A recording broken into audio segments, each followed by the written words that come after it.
A Guerra Fria foi um conflito de interesses geopolíticos a nível mundial que aconteceu entre 1947 e terminou em 1991. Ou vocês preferem também 1989, porque esse foi o ano em que o Muro de Berlim acabou caindo. E isso eu vou falar um pouquinho mais pra frente. A guerra começou quando teve uma jogada política dos Estados Unidos, que era o Plano Marshall e a doutrina Truman, que seria o quê? Seriam duas jogadas que ajudaram a Europa Ocidental a se reconstruírem e assim manter isolado o comunismo apenas no lado oriental do continente. Esse aí é um mapa de como ficou a Alemanha depois da Segunda Guerra Mundial, em que ela foi derrotada pelos países dos aliados, que é a Inglaterra, a França e os Estados Unidos do lado ocidental, e no lado oriental a União Soviética, em que os Estados Unidos e a União Soviética tornaram-se aliadas nessa guerra, porque ambas foram atacadas pelos países do eixo, os Estados Unidos pelo Japão e a União Soviética pela Alemanha. Mas depois que essa guerra terminou, a Alemanha e principalmente Berlim foi o ponto em que dividia o comunismo do capitalismo no mundo. Essa aqui é uma imagem de como era a cortina de ferro na época da Guerra Fria, em que os países em azul eram capitalistas liderados pelos Estados Unidos, e o vermelho representava os países socialistas liderados pelos soviéticos. Mas uma coisa que vocês precisam saber é que nem todos os países capitalistas ou socialistas seguiam um dos dois países. Você viu lá os países lá da Escandinávia. Teve dois que não era aliado dos Estados Unidos. E tem também a Iugoslávia, que era socialista, mas que não seguia à risca das ordens socialistas dos soviéticos. Essa imagem aqui traz os três grandes conflitos da Guerra Fria, que é a Guerra das Coreias, na qual a Coreia do Sul e a Coreia do Norte entraram em guerra para um anexar o outro, mas o que determinou uma espécie de empate foi uma espécie de armistício na qual eles assinaram tipo um cessar-fogo, que estão até hoje nesse cessar-fogo. Então a porção norte da Coreia ficou com a União Soviética, ou seja, socialista, e a porção sul passou a seguir os Estados Unidos. Temos também a Guerra do Vietnã, em que os Estados Unidos apoiaram os sul-vietnamitas contra os norte-vietnamitas, que eram seguidos pelos soviéticos. Nessa guerra, os Estados Unidos foram derrotados e acabou sendo a pior derrota americana da história. E por fim, a Guerra do Afeganistão, na qual o Afeganistão tornou-se um Vietnã soviético, em que os soviéticos lutaram muito para que o regime socialista se instaurasse lá, mas não deu muito certo. E essa guerra acabou acelerando a dissolução da União das Repúblicas Socialistas Soviéticas.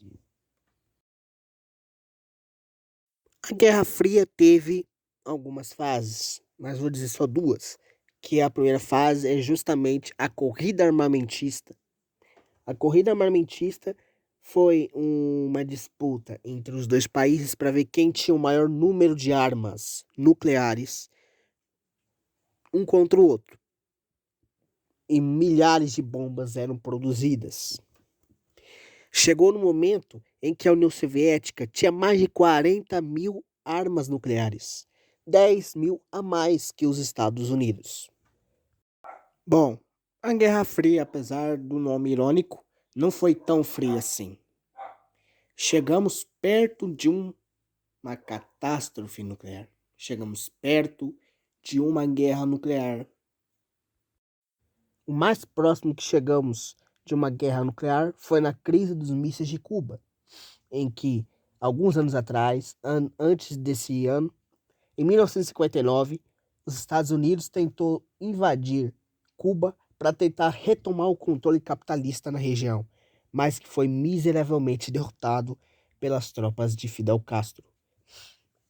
A Revolução Cubana de lá acabou tirando o sistema capitalista de governo e trocou por um sistema comunista, o que acabou forçando os Estados Unidos a embargá-lo economicamente até hoje. Mas então, com a Cuba sendo comunista, fazia várias trocas comerciais com a União Soviética e aceitou com que os soviéticos colocassem bases militares onde ele pudesse colocar suas armas nucleares. Só que as armas nucleares deles estavam apontadas diretamente para a Flórida. E os Estados Unidos descobriu e acabou fechando a ilha e ameaçou bombardear, acho que não sei se eram os navios ou a ilha. E isso ficou durante uns 10, 12 dias de tensão até que os soviéticos desistiram.